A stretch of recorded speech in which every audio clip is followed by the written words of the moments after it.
Será viejo ya, no, porque ya agradeciéndole al Señor su misericordia, su fidelidad, su grandeza, que hasta aquí nos tiene vivos. No ha sido nuestra fuerza, nuestro poder, sino la gracia de Dios. Me recuerdo en este momento el Salmo 65. El tema no es ahí, pero voy a leérselos, hermanos. Salmo 65. ¿Me acompañan a leerlo, hermanos? El tema no es ahí, pero entonces me recordé de lo bonito que es este salmo. Y vamos a leerlo, o voy a leerlo, y vamos a meditar en la grandeza de nuestro Dios y en su misericordia. Tuya es la alabanza en Sión, oh Dios, y a ti se pagarán los votos. Tú oyes la oración, a ti vendrá toda carne. Las iniquidades prevalecen contra mí, mas nuestras rebeliones tú las perdonarás. Bienaventurado el que tú escogieres y atrajeres a ti, para que habite en tus atrios. Seremos saciados del viento de tu casa, de tu santo templo. Con tremendas cosas nos responderás tú en justicia, oh Dios de nuestra salvación. Leámoslo todos, hermano. Esperanza de todos los términos de la tierra y de los más remotos confines del mar. Tú, el que afirma los montes con su poder, ceñido de valentía, el que sosiega el estruendo de los mares, el estruendo de sus ondas y el alboroto de las naciones. Por tanto, los habitantes de los fines de la tierra temen de tus maravillas. Tú has alegrado las salidas de la mañana y de la tarde. Visitas la tierra y la riegas. En gran manera la enriqueces con el río de Dios, lleno de aguas. Preparas el grano de ellos cuando así la dispones. Haces que se empapen sus surcos. Haces descender sus canales. La ablandas con lluvias. Bendices sus renuevos. Y tú coronas el año con tus bienes, y tus nubes destilan grosura. Destilan sobre los pastizales del desierto, y los collados se ciñen de alegría. Se visten de manada los llanos, y los valles se cubren de grano. Dan voces de júbilo y aún cantan. El verso 11 dice: tú coronas el año con tus bienes, y las nubes destilan grosura. Hemos coronado este año. Muchos de los que empezaron con nosotros este año no están, o partieron para estar con el Señor, o tristemente se apartaron del Señor. No podemos gloriarnos ni de lo uno ni de lo otro, sino que nuestro gloriarnos es en el Señor. Dios nos ha guardado, Dios nos ha cuidado. Déjese cuidar este año que viene, hermano. Déjese guardar. Dios quiere guardarlo, Dios quiere cuidarlo, y Dios quiere darle bendiciones, hermanos, en abundancia. Su Dios es grande, generoso. ¿A cuántos ha bendecido el Señor este año? Y vea este Salmo 103.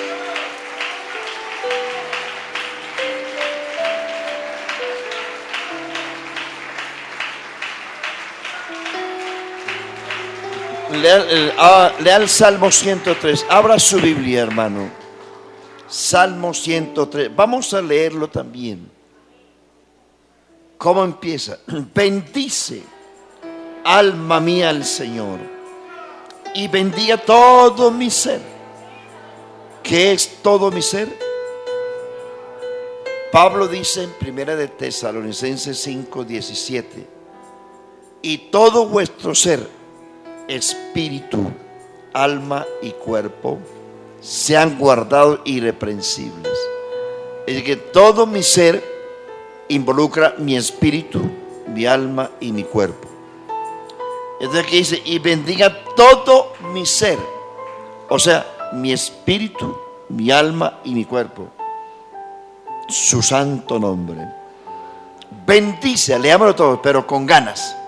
Bendice, alma mía, el Señor, y no olvides ninguno de sus beneficios.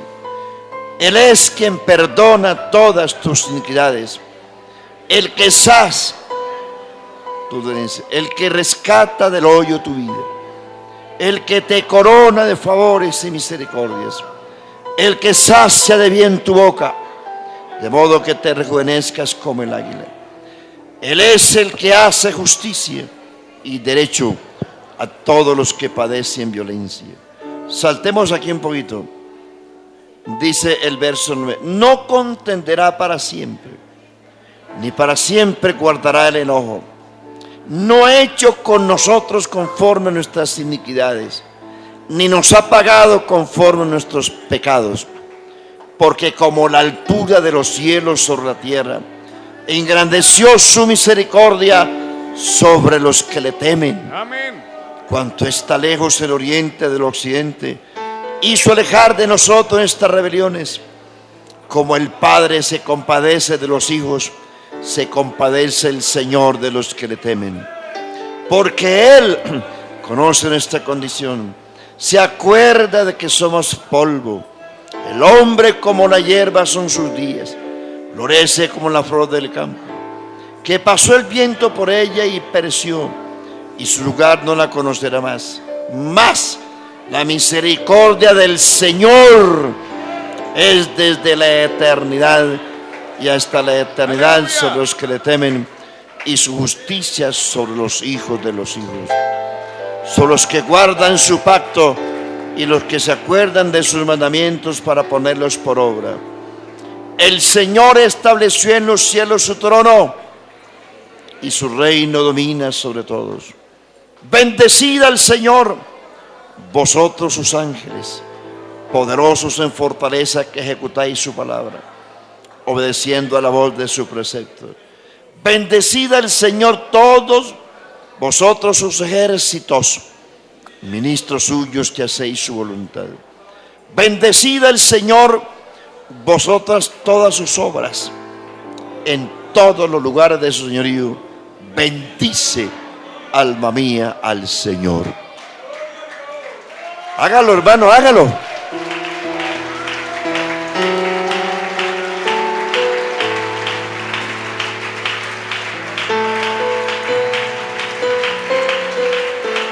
Amén, amén, aleluya. Un año más de vida en el Señor. Gracias, Señor, gracias. Amén.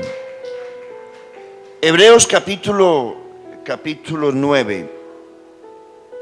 Hoy tenemos Santa Cena y es una bendición participar de lo que Dios nos mandó que hiciéramos. Hebreos 9, verso 23.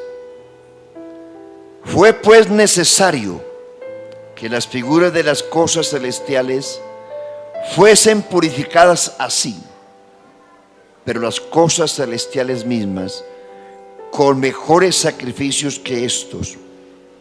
Porque no entró Cristo en el santuario hecho de mano, figura del verdadero, sino en el cielo mismo, para presentarse ahora por nosotros ante Dios. Y no para ofrecerse muchas veces, como entra el sumo sacerdote en el lugar santísimo cada año con sangre ajena. De otra manera, le hubiera sido necesario padecer muchas veces desde el principio del mundo. Pero ahora, En la consumación de los siglos se presentó una vez para siempre por el sacrificio de sí mismo para quitar de en medio el pecado, y de la manera que está establecido para los hombres que mueran una vez y después de esto el juicio, así también Cristo fue ofrecido una sola vez para llevar los pecados de muchos, y aparecerá por segunda vez sin relación con el pecado para salvar a los que le esperan. Porque la ley, teniendo la sombra de los bienes venideros, no la imagen misma de las cosas, nunca puede, por los mismos sacrificios que se ofrecen continuamente cada año, hacer perfectos a los que se acercan. De otra manera cesarían de ofrecerse, pues los que tributan este culto, limpios una vez, no tendrían ya más conciencia de pecado. Pero en estos sacrificios cada año se hace memoria de los pecados, porque la sangre de los toros y de los machos cabríos no puede quitar los pecados, por lo cual entrando en el mundo dice: sacrificio y ofrenda no quisiste, mas me preparaste cuerpo. Holocaustos y expiaciones por el pecado no te agradaron.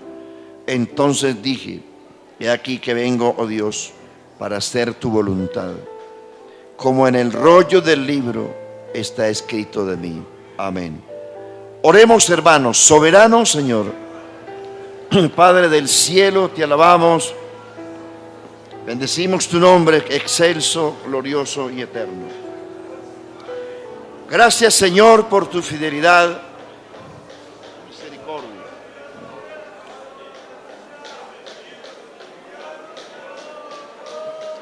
Por el sacrificio perfecto, hecho una vez para siempre. En el nombre de Jesús, ayúdenos a predicar tu palabra para la gloria de tu nombre. Gloria al Señor. Por favor, siéntese, hermanos y amigos. Y vamos a hablar de cosas que ya conocemos. Se trata, desde luego, que aunque ya las conozcamos, es un día especial y un día solemne para nosotros siempre recordar la razón y la causa de nuestra salvación. 2000 años desde Abraham hasta la cruz pasaron, donde Dios dedicó su mirada exclusivamente a Israel. Los gentiles, Dios moralmente como el padre de ellos, los sustentaba desde luego, pero en el aspecto del privilegio de ser el pueblo de Dios, Dios solo se inclinó a los hijos de Abraham. 2000 años. Ese tiempo fue dedicado exclusivamente a una nación a través de rituales, sacrificios, costumbres, ofrendas, días de reposo, lunas nuevas, fiestas continuamente. En Israel habían 7 fiestas en el año. 3 de ellas eran de gran solemnidad, como era la Pascua, el Pentecostés y el día de la expiación. La Pascua recordaba la liberación de los hijos de Israel de Egipto. El Pentecostés recordaba cuando por primera vez ellos tomaron de los frutos de la tierra prometida. Por eso se llama Pentecostés o primicias. Cuando Israel dejó de alimentarse del maná, sino que ya ellos se alimentaron de los frutos de la tierra prometida. Y la expiación, eran 3 días solemnes y eran llamados días de reposo de gran solemnidad. No porque fuera sábado. Ellos tenían cada sábado el día de reposo normal, pero el día de la Pascua, que era el día 14 del cuarto mes. Era un día de gran solemnidad y era considerado un día de reposo porque era el recordatorio de su liberación. El día de Pentecostés era 50 días después de la Pascua. Era día de gran solemnidad y también día de reposo, donde recordaban ellos cuando por primera vez tomaron de los frutos de la tierra prometida. Y el tercero era el día de expiación. Ese día de expiación era todavía de más alta solemnidad, porque aparte de que era un día de reposo, era un día de ayuno, de gran solemnidad, de gran arrepentimiento, donde el pueblo de Israel año a año debían ir a su tierra, a su capital, donde estaba el templo. Israel solo sacrificaba en el templo, lo demás eran sinagogas donde solo se reunían los sábados para orar y leer la ley. Pero solo tenían un lugar que se llamaba el templo, donde estaba el altar del sacrificio, donde ellos año a año tenían que pasar al tablero. Era muy difícil, muy duro para los judíos que cada año tenían que verse enfrentados con la realidad de sus pecados. El día 10 del mes 7 era el día de la expiación. Gran solemnidad, era un día de ayuno general y de gran temor, de gran expectativa, de gran alegría, pero también de gran temor. Levítico capítulo 16 nos menciona ese día grande para ellos de gran solemnidad, donde allí, si usted lee bien la historia, la costumbre judía, en el día de la expiación el sumo sacerdote tomaba 2 corderos, 2. Un cordero lo sacrificaba. Debía morir un cordero sin defecto de 1 año, y con la sangre del cordero rociaba el tabernáculo, rociaba los utensilios del tabernáculo y rociaba al pueblo. Eran rociados con sangre de un cordero. Hoy creo que el mesianismo también hace lo mismo.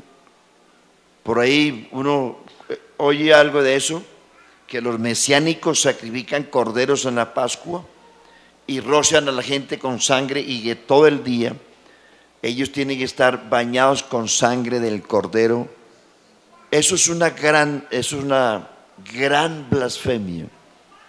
Eso es una gran herejía, porque eso se hizo en el Antiguo Testamento, pero después de que Cristo vino a la cruz. El sacrificio de Cristo es el sacrificio perfecto, y todo lo que se haga en esa forma es una herejía y es una blasfemia. Porque si ellos toman corderos y sacrifican y rocian al pueblo y los dejan todo un día untados de sangre de cordero, están diciendo con ello de que el sacrificio de Cristo no es válido, y que por lo tanto necesitan ofrecer un sacrificio como en la ley cada año. Decía, nosotros los gentiles, los judíos tuvieron 2000 años de Abraham a Cristo. Nosotros los gentiles tenemos el privilegio de contar ya con 2014 años de gracia. Y para nosotros el tiempo cuenta después de la cruz. Para los judíos continuamente eran sacrificios y no marcaban mucha diferencia entre ellos. Para nosotros los gentiles son los que no pertenecen a los judíos. Nosotros éramos gentiles. Y la sangre de Cristo, el Calvario, la cruz, marcó la diferencia. La cruz partió la historia en dos, Antiguo y Nuevo Testamento.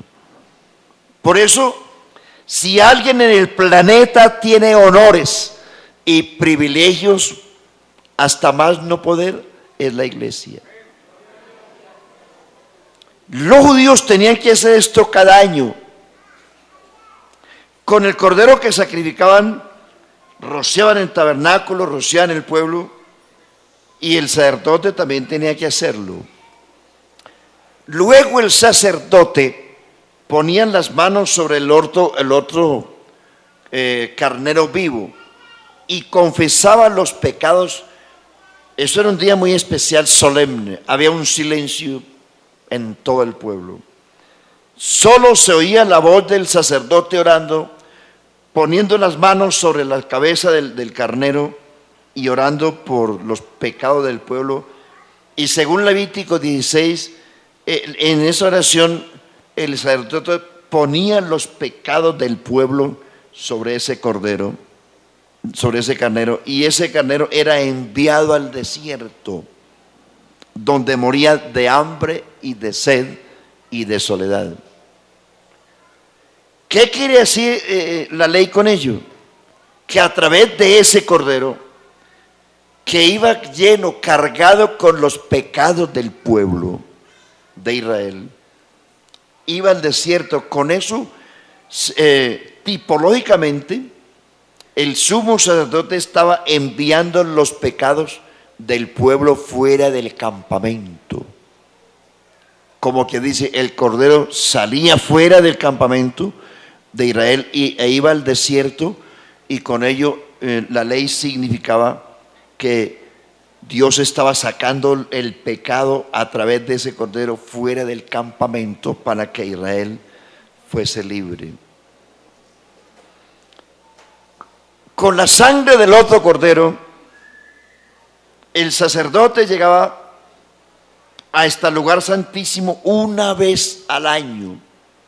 En el lugar santísimo era un lugar muy pequeño donde simbólicamente habitaba la presencia de Dios. Allí estaba el arca del pacto. El arca del pacto era un pequeño cofre enchapado en oro. La tapa del tabernáculo estaba cubierta por 2 querubines. Debajo de los querubines había una poseta que se llamaba el expiatorio. Allí el sacerdote ponía la sangre del cordero, la ponía. Era el único que podía entrar una vez al año y tenía que ir a través de rituales muy exigidos. Y el sacerdote entraba allí a las 3 de la tarde, era la señal. Él tenía que entrar vestido con sus vestiduras reales, sacerdotales, con toda de la ley, pero entraba atado. Los pies llevaban 2 cuerdas donde, para una señal para el pueblo. Y cuando allí en el arca del pacto, en el cofre estaba la ley, las tablas de la ley, la vara de Aarón, y también las tablas, la vara de Aarón y el maná debajo de la tapa. El lugar de la expiación, la posetica, estaba encima de la tapa. Cuando el sacerdote ponía la sangre allí, estaba poniendo la sangre encima de la ley que Israel violó. Y esa sangre hacía mediación entre la ley violada y Dios. La sangre el medio de reconciliación y la manera de mediar entre el pueblo y Dios. Esa ley, esas tablas de la ley allí representaban precisamente que Dios la guardó como un memorial que estuvo por muchos siglos. Y repito, la sangre entre las tablas de la ley que estaban debajo y los querubines que estaban encima, Era una forma de decir que la sangre estaba mediando entre la ley violada y el Dios santo que estaba indignado por la violación de su ley. Entonces el sacerdote representaba el papel de mediador entre Dios y los hombres. Eran las 3 de la tarde. No podías pasar de ahí. A esa hora todo el mundo estaba en ayunas, esperando lo uno o lo otro. Si el sacrificio que el sacerdote llevaba no era aceptado, el sacerdote moría. O sea que era un riesgo tenaz. El sacerdote entraba allí so pena de muerte. O vivía o moría. Si moría, era arrastrado por las cuerdas con que iba atado, y eso indicaba que venía un año para Israel pésimo. Eso decía que Dios le estaba indicando que el sacrificio no había sido aceptado y que el perdón no se había dado. Y desde ese momento el pueblo lo que hacía era llorar, clamar, pedir misericordia, porque ellos sabían que les esperaba un año de guerra, un año de hambre, un año de peste, un año huyendo de sus enemigos. Era un año tenaz.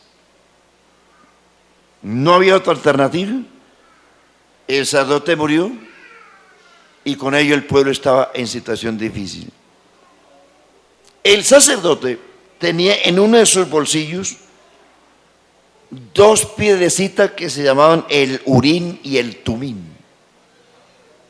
Cuando Dios aceptaba el sacrificio de ese cordero a las 3 de la tarde del mes 7 del día 10, las 2 piedrecitas emitían luces,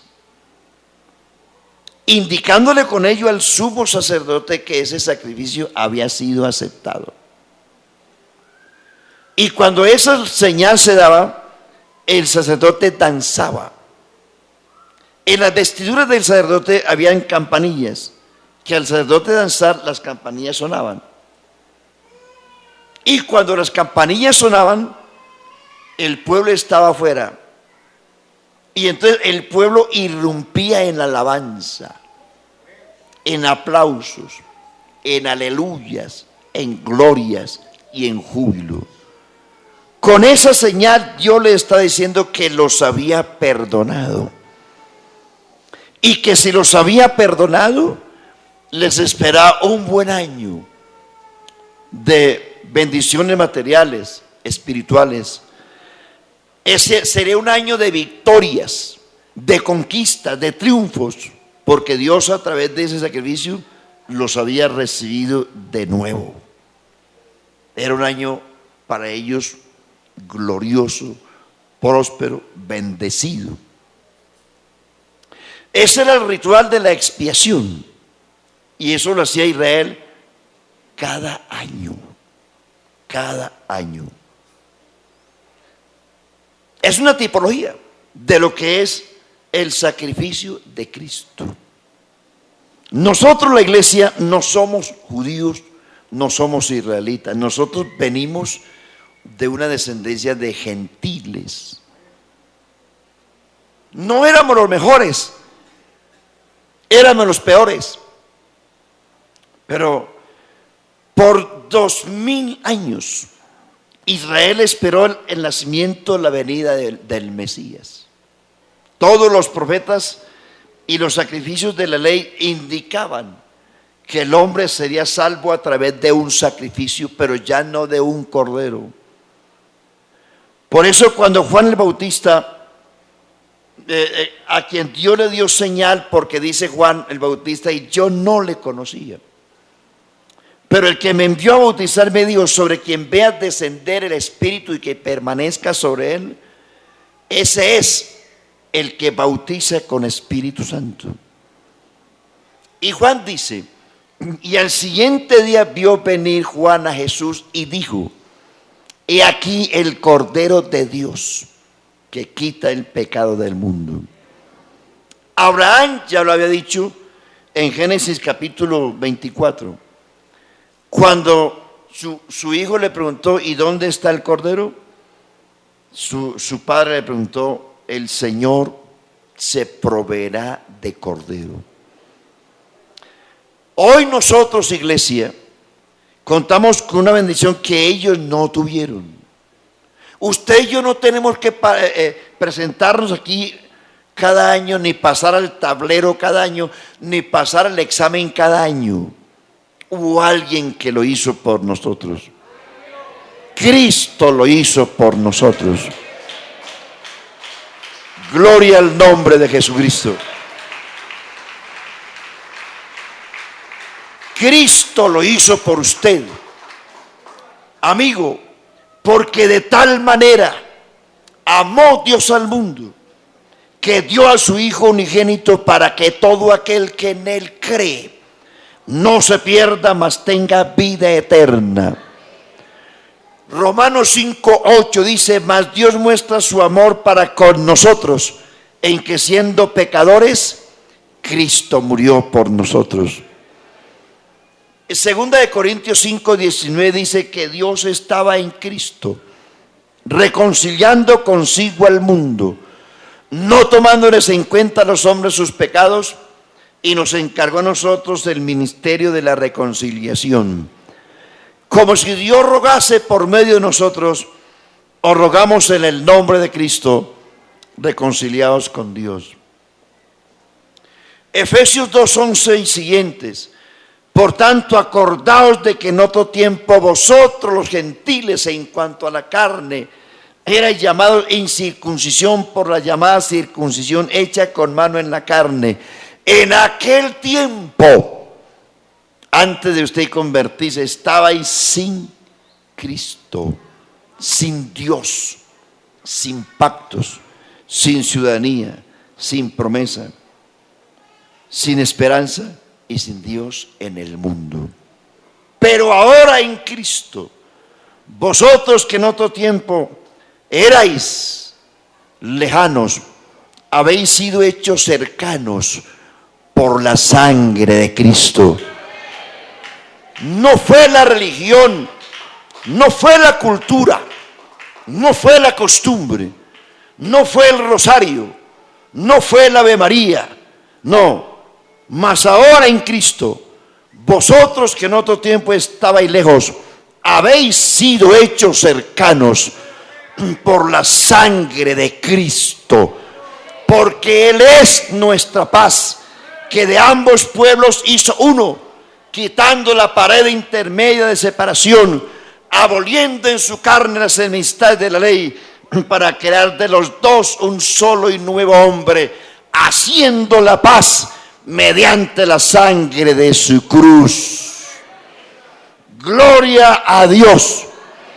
En la cruz no murió un niño, en la cruz murió un hombre perfecto, hecho y derecho. No fue un niño el que nos salvó. Jesús se hizo niño, pero la cruz fue un adulto. Gloria a Dios. Gloria al nombre de Jesucristo. Amigos, Jesús no es un hombre cualquiera. Jesús no es hijo de María. Jesús no es hijo de José. Jesús es algo extraordinariamente grande. No se puede confundir. La Biblia no dice que Jesús haya sido igual a los hombres. Se hizo semejante, que es distinto. Jesús se hizo semejante. Él vino a la tierra en semejanza de hombre. Sí, el apóstol Pablo en Hechos 20:28 dice, habla de la iglesia que Él ganó con su sangre. La sangre de Cristo no es la sangre de María, no es la sangre de José, no es la sangre de Adán. Aquí lo leímos ahorita, sacrificio y ofrenda no quisiste, pero me preparaste cuerpo. Dios preparó ese cuerpo. Fue el Espíritu Santo el que lo engendró. La sangre que corrió por las venas de Jesús no era la sangre de José, ni la sangre de María, ni la sangre de Adán. El Espíritu Santo preparó esa sangre. Porque si hubiera sido la sangre de José o la de María, no nos puede salvar, porque la sangre de José y la de María es sangre contaminada, es sangre corruptible, y por eso murieron y están en la tumba. Por eso Jesús no podía pecar, por eso Jesús no podía quedarse en la tumba. Jesús no podía pecar porque la sangre de Cristo no era concupiscente. Era limpia, perfecta, preparada en el cielo. Sí, Señor. Y no podía morir, porque fue un cuerpo, perdón, no podía contaminarse en la tumba. Por eso Él al tercer día se levantó antes de que su cuerpo viera corrupción. ¿Me está entendiendo, hermano? No mire a Jesús como un simple hombre. La sangre de Jesús es la sangre de Dios. Es la sangre que Dios preparó. No es la sangre de José. Repito, no es la sangre de María. Simplemente María fue un vientre que Dios prestó. Dios lo prestó para hacer allí la semejanza de un hombre. Por lo que estoy diciendo, si la sangre a ver, hablemos del cuerpo. Si el cuerpo de Jesús hubiese sido tomado directamente de María, se hubiera descompuesto en la tumba. Pero no se descompuso. El Salmo dice, no permitirás que tu santo vea corrupción. Jesús no vio corrupción. Su cuerpo no se contaminó. Por lo tanto, no era descendencia de María. Todos los que nacemos de hombre y mujer, a los 2 o 3 días estamos ya, después de muertos, ya en corrupción. Por eso el que se muere antes de las 24 horas hay que enterrarlo, porque por muy lindo que haya sido y muy apreciado, si sea su mamá, su papá, hay gente que a las 8 horas están con él para el cementerio. Así que usted es bonito y es importante ahorita que está vivito. Si usted estira las paticas ahora, a esta hora mañana está enterrado. ¿Sí o no? Amén. Por eso gracias a Dios por la vida, hermanos. Ahora, si la sangre de Jesús hubiese sido tomada de la sangre de María, no nos puede salvar. Y esa sangre tampoco hubiera podido llegar al cielo hasta donde llegó. Cuando Jesús murió, me estoy alargando mucho, ¿cierto? No, pero esto es un culto especial. ¿Cuál es el problema? Gloria a Dios, lo importante es que no se me duerma. Pero yo sí quiero que usted me escuche atentamente, porque no son los gritos los que edifican la iglesia, es la enseñanza, la doctrina. Aprendamos eso. Cuando Jesús estuvo en la tumba, su cuerpo estaba en la tumba, pero su espíritu estaba vivo. Y durante el tiempo en que Jesús estuvo en la tumba, estaba terminando la obra de redención, que era completa. A las 72 horas que Jesús se levantó, ustedes recuerdan que una mujer llamada María Magdalena y otra, muy de mañana, aún oscuro, se acercaron al sepulcro y vieron a alguien.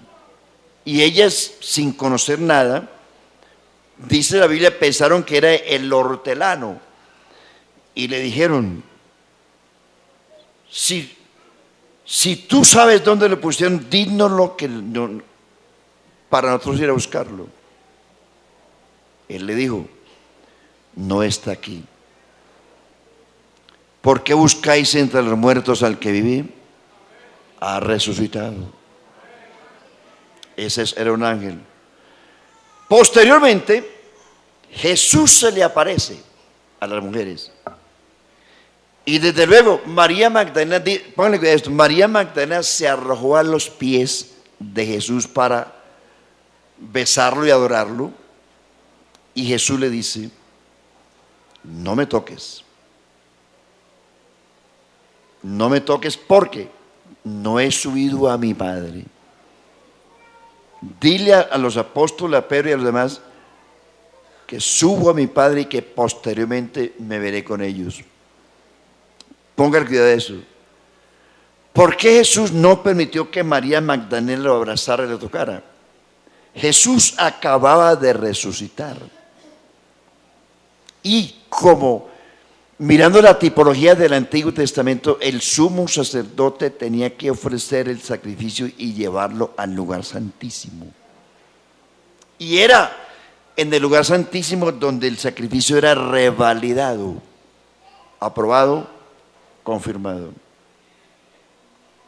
Jesús, el sumo sacerdote, porque si alguien tiene un sacerdote que vale la pena, somos nosotros. Gloria a Dios. ¿No le da alegría eso, hermano? Hombre. Jesús hizo el papel de profeta en la tierra. Del Getsemaní a la cruz hizo el papel de cordero. Después de cordero hizo el papel de sumo sacerdote. Y ambas cosas eran él. Jesús era el sacerdote y la ofrenda. Como sacerdote tenía que ir al lugar santísimo, y como la ofrenda tenía que llevar su ofrenda. La ofrenda de Jesús era su sangre. Era su sangre.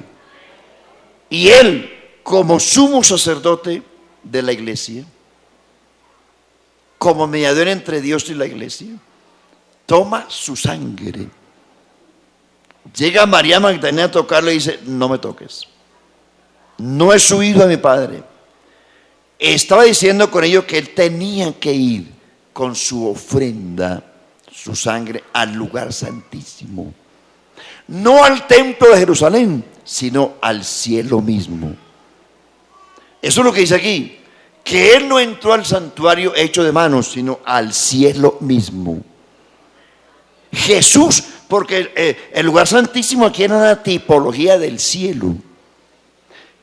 Jesús, hermano, toma su sangre como sumo sacerdote, toma su sangre, porque su sangre es la ofrenda, y va al cielo, al lugar santísimo, y pone en el lugar santísimo. Porque si hay algo glorioso en el cielo en este momento, es la sangre de Cristo. La sangre de Cristo. Aunque de pronto no se entienda muy claro, pero Dios tomó esa sangre, y es la sangre de Cristo, hermanos y amigos, la que está mediando entre Dios y nosotros. La sangre de Jesús está puesta en el lugar santísimo. Y dice Apocalipsis, dice que el enemigo los persigue día y noche, pero ellos le han vencido por la sangre de Cristo. Allá en el lugar santísimo, en el cielo mismo, está puesta la sangre de Cristo. Uno cree, no, la sangre de Cristo quedó regada por la tierra. Eso cree uno. Pero el sacrificio de Cristo es un misterio. Dios lo tomó, y Jesús se lo llevó al cielo como sumo sacerdote. Lo puso en el lugar santísimo, la dejó en el lugar santísimo. El cielo le ratificó su sacrificio, y por eso es que cuando Él viene la segunda vez, porque Jesús subió al cielo 2 veces. Primero, como sumo sacerdote, a llevar su ofrenda. Él tenía que hacerlo porque él era el cumplimiento de la tipología del Antiguo Testamento. el cielo se lo revalidó y se lo aceptó. Y cuando Él vuelve y se presenta ante los apóstoles, estando las puertas cerradas, les dice: paz a vosotros. Y le dice a Tomás: ahora sí, venga, meta el dedo, mijo. Pues ya el sacrificio había sido puesto en el cielo, en el lugar santísimo. Hay una aprobación de Dios. Y le dice a los apóstoles: ahora dice el Señor, toda potestad tengo en el cielo y en la tierra. Es decir, el sacrificio de Cristo puesto en el lugar santísimo es la aprobación de Dios de que Jesús es el Todopoderoso y que Él es el que tiene todo el poder, todo el mando, toda la autoridad en el cielo y en la tierra. Amigos y hermanos, no busque otro mayor que Cristo, porque no lo hay. No lo hay. Jesucristo tiene todo poder en el cielo y en la tierra, porque nadie ha hecho lo que Cristo hizo. Y la sangre de Cristo fue revalidada. Y la sangre de Cristo es la que purifica los cielos y la tierra. Colosenses 1:20 dice que Cristo pacificó lo que está en el cielo y en la tierra, haciendo la paz mediante la sangre de su cruz. ¿Dónde comenzó el pecado? En el cielo. Por eso la sangre de Cristo es tan grande, que fue derramada en la tierra, pero también fue puesta en el cielo, indicando con ello que el cielo y la tierra, aunque fueron contaminados, la sangre de Cristo tiene tanto poder que es capaz de limpiar los cielos y la tierra, y ha limpiado miles de millones de pecadores que hoy tributamos gloria y honra y alabanza. ¡Aleluya!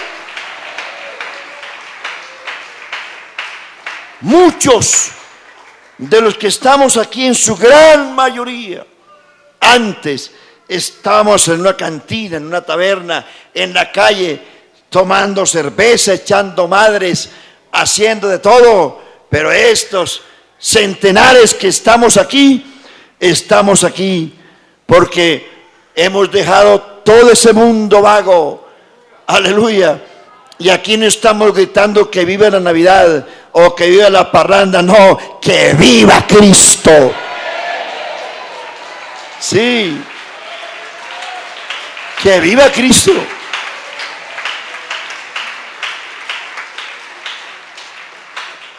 Y hermanos, y le dice: ahora sí, vayan a todo el mundo y prediquen el evangelio. Vean, hermanos, amigos, si usted cree que hay otro mayor que Cristo, si hay otro mayor, no tiene poder, porque Cristo tiene todo el poder. Si hay otro mayor que Cristo, no es Dios, porque en Cristo habita toda la plenitud de la deidad. Amigo, el único Dios es Jesucristo. Si hay otro Dios, no es Dios, porque no es Dios, porque en Cristo está toda la plenitud de la deidad. Y si hay otro Dios, no tiene donde sentarse, porque hay un solo trono donde está Cristo sentado. Sí, gloria al Señor.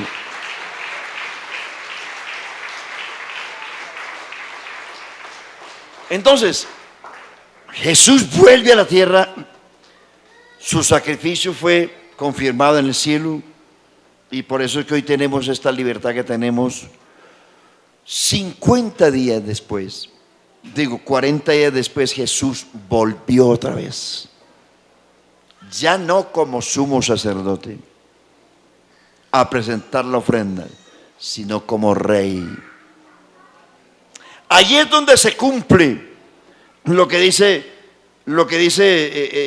Pablo a los Efesios: por lo cual, subiendo a lo alto, llevó cautiva la cautividad y dio dones a los hombres.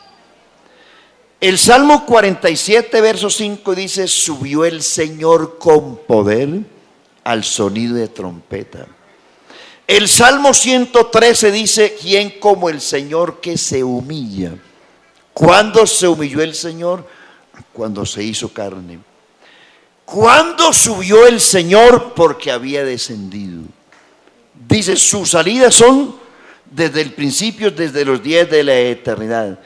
Sus salidas, la redención es una de sus salidas. El Salmo 24 confirma que cuando Jesús ya regresa de nuevo al cielo, ya no a llevar una ofrenda porque ya estaba en el cielo, sino que llega al cielo con todo el poder, con toda la fiesta, con toda la alabanza de los seres celestiales. Dice: alzado puertas vuestras cabezas y entrará el Rey de Gloria. Si Él pide entrar, era porque había salido. El que estuvo aquí en la tierra, hermanos, no fue la segunda persona, fue el Rey de la Gloria. El que estuvo aquí en Jerusalén, convertido en un hombre en semejanza de hombre, era Dios y nada más que Dios, ni nada menos que Dios. Por eso los pentecostales adoramos a Jesús como el único Dios verdadero, y no nos pesa decirlo, y lo gritaremos a los cuatro vientos: Jesucristo es Dios y no hay más. Y no hay más. Si se quieren inventar otros dos o tres, que se los inventen. Eso es lo que el diablo quiere, dividir a Dios. Pero Dios es único e indivisible. A Jesús, ya no como el Cordero, lo acompañan los ángeles, porque en Hechos 1:11 dice que él fue llevado por los ángeles. Y ellos decían: abran las puertas para que entre el Rey de la Gloria. Los que custodiaban el trono en el cielo respondieron: ¿y quién es este Rey de Gloria? Los que lo acompañaban decían: el Señor de los ejércitos, Él es el Rey de la Gloria. Y como que no tuvieron mucha credibilidad y dudaron, tuvieron que volver a llamar por segunda vez, porque con Dios es de cierto, en verdad, en verdad. Preguntaron: gloria al Señor. Por segunda vez: alzado puertas y entrará el Rey de Gloria. Y volvieron a preguntar: ¿y quién? ¿Quién es este Rey de Gloria? Los ángeles respondieron, ya le agregaron una palabrita más y dijeron: el Señor de los ejércitos, el poderoso en batalla. Esa fue la palabra que le agregaron la segunda vez: el poderoso en batalla es el Rey de la Gloria. ¿Por qué? Porque la más grande batalla de redención que se haya hecho en el universo fue la batalla de la cruz. Cuando ni las mismas fuerzas de los demonios sabían, todo lo hizo, y todas las veces por donde el diablo meta la cabeza, Jesús siempre le da en la cabeza.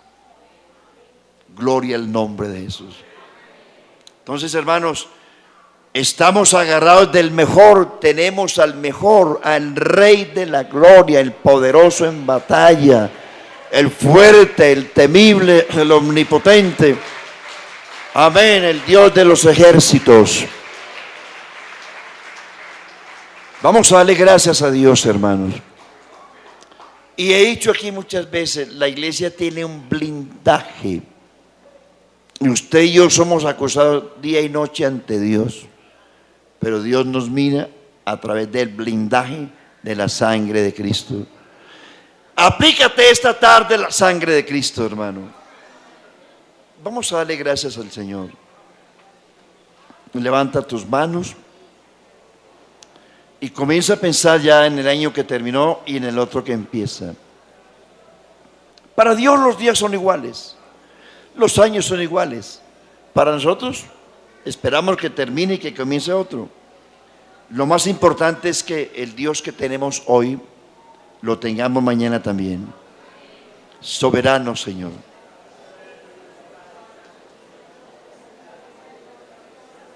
Te doy gracias por tu obra, Señor, por tu sangre preciosa, por todo lo que hiciste. Porque en la ley Israel tenía que presentarse cada año. En la gracia tú te presentaste por nosotros. La sangre de Cristo fue presentada una sola vez. Y ya no tenemos que ir cada año, porque la sangre de Cristo nos ha limpiado para siempre. Con una sola ofrenda hizo perfectos para siempre a los santificados.